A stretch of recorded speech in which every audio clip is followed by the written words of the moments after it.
Reporter big breaking. മുഖ്യമന്ത്രിയുടെ gunman അനിൽകുമാറിന് സ്ഥാനക്കയറ്റം. താത്കാലിക തസ്തികയുണ്ടാക്കിയാണ് ആഭ്യന്തര വകുപ്പ് സ്ഥാനക്കയറ്റം നൽകിയത്.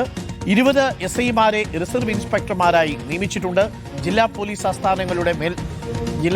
ആസ്ഥാനത്ത് മേൽനോട്ടത്തിനാണെന്നാണ് വിശദീകരണം. പത്തനംതിട്ട ജില്ലാ ആസ്ഥാനത്തേക്കാണ് അനിൽകുമാറിന്റെ സ്ഥലം മാറ്റം. എത്ര കാലത്തേക്കാണ് നിയമനമെന്നും ഉത്തരവിലില്ല. സ്ഥാനക്കയറ്റത്തിനെതിരെ യൂത്ത് കോൺഗ്രസ് ഇപ്പോൾ രംഗത്തെത്തിയിട്ടുണ്ട്. KSU യൂത്ത് കോൺഗ്രസ് പ്രവർത്തകരെ മർദ്ദിച്ചതിനപ്പുറം എന്ത് യോഗ്യതയാണ് ഉള്ളതെന്ന് OJ ജനീഷ് ചോദിച്ചു.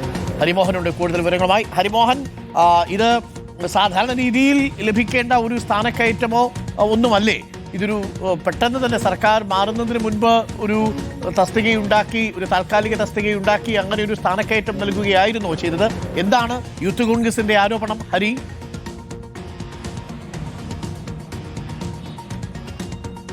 അരുൺ, ഒരു പ്രധാനപ്പെട്ട കാര്യം എന്ന് പറയുന്നത് ഈ താൽക്കാലിക തസ്തിക ഉണ്ടാക്കുക എന്ന് പറയുന്നത് സാധാരണഗതിയിൽ നടക്കുന്നതാണ്. പക്ഷേ അതിനുള്ള കാരണമാണ് ഇവിടെ വിചിത്രം. അതായത് എല്ലാ ജില്ലാ പോലീസ് ആസ്ഥാനങ്ങളുടെയും ഒരു സൂപ്പർവിഷൻ അല്ലെങ്കിൽ അതിൻ്റെ നടത്തിപ്പ് സുഗമമായി കൊണ്ടുപോകുന്നതിന് ഒരു റിസർവ് ഇൻസ്പെക്ടറുടെ സാന്നിധ്യം അവിടെ ഉണ്ടാകണം എന്നുള്ള ഒരു പുതിയ കണ്ടെത്തലിലേക്ക് ആഭ്യന്തര വകുപ്പ് എത്തിയിരിക്കുകയാണ്. അതിൻ്റെ അടിസ്ഥാനത്തിലാണ് 20 റിസർവ് ഇൻസ്പെക്ടർമാരുടെ തസ്തിക പുതുതായി സൃഷ്ടിച്ചുകൊണ്ട് നിലവിലുള്ള സബ് ഇൻസ്പെക്ടർമാരായിട്ടുള്ള ആളുകളെ അങ്ങോട്ടേക്ക് സ്ഥാനക്കയറ്റം നൽകിയിരിക്കുന്നുള്ളതാണ് പ്രധാനപ്പെട്ട ഒരു കാര്യം. അതായത് അങ്ങനെ ജില്ലാ ആസ്ഥാനങ്ങളുടെ ചുമതല ഏതെങ്കിലും ഇൻസ്പെക്ടർമാർക്ക് നൽകിയതായി മുൻകാല ചരിത്രങ്ങളില്ല. അപ്പോൾ ഇത്തരമൊരു സാഹചര്യത്തിലാണ് ഈ സബ് ഇൻസ്പെക്ടർമാരായിട്ടുള്ള ആളുകളെ റിസർവ് ഇൻസ്പെക്ടർ തസ്തികയിലേക്ക് നിയമിക്കാൻ വേണ്ടി 20 തസ്തികകൾ സൃഷ്ടിച്ചിരിക്കുന്നത്. മന്ത്രിസഭാ യോഗമാണ് ഇത് സംബന്ധിച്ചുള്ള തീരുമാനം അടുത്തിടെ എടുത്തത്. അതിൽ സംസ്ഥാന പോലീസ് മേധാവിയാണ് ആ തസ്തികകളിലേക്ക് ആരെയൊക്കെ നിയമിക്കണം എന്ന് സംബന്ധിച്ച ഉള്ള ഉത്തരവിറക്കിയിരിക്കുന്നത്. ആ ഉത്തരവിൽ 12ാമത്തെ പേരുകാരനായി ഉൾപ്പെട്ടിരിക്കുന്നത് അനിൽകുമാർ S ആണ്. അതായത് മുഖ്യമന്ത്രിയുടെ